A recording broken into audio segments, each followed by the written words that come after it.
நான் சிறுமையும் எளிமையும் ஆனவன், கர்த்தரோ என்மேல் நினைவாயிருக்கிறார். தேவரீர் என் துணையும் என்னை விடுவிக்கிறவருமாயிருக்கிறீர்.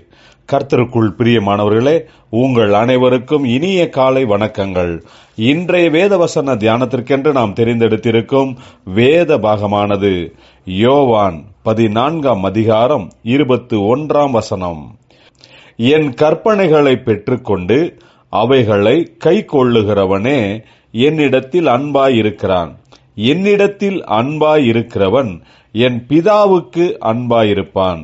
நானும் அவனில் அன்பாயிருந்து அவனுக்கு என்னை வெளிப்படுத்துவேன் என்றார். பிரியமானவர்களே, இன்றைய வேத தியானத்தின் தலைப்பு கர்த்தரிடத்தில் அன்பு கூறுவோம் என்பதே.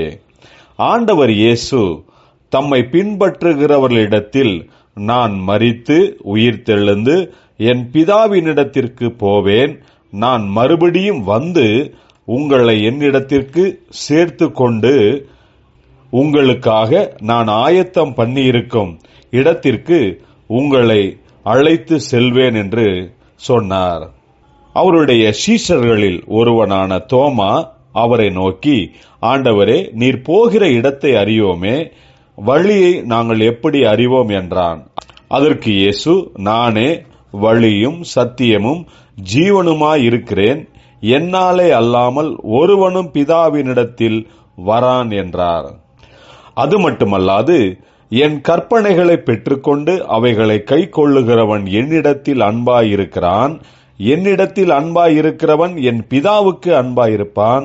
நானும் அவனில் அன்பாயிருந்து அவனுக்கு என்னை வெளிப்படுத்துவேன் என்று வாக்கு பண்ணுகிறார். கர்த்தரிடத்தில் அன்பு கூறுகிறவர்களுக்கு கிடைக்கும் ஆசீர்வாதம் எத்தனை அருமையானது! கர்த்தரிடத்தில் அன்பு கூறுவது என்றால் அவருடைய வார்த்தைகளின்படி நடப்பது.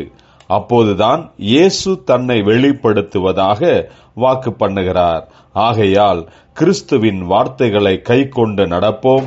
அதுவே அவரிடத்தில் நாம் அன்பு கூறுவதாகும்.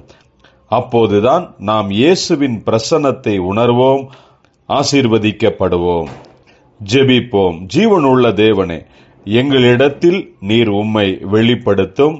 உம்முடைய வார்த்தைகளின்படி நடக்க கிருபை தாரும், பலன் தாரும். இயேசு கிறிஸ்துவின் நாமத்தில் ஜெபிக்கிறோம் நல்ல பிதாவே, ஆமேன்.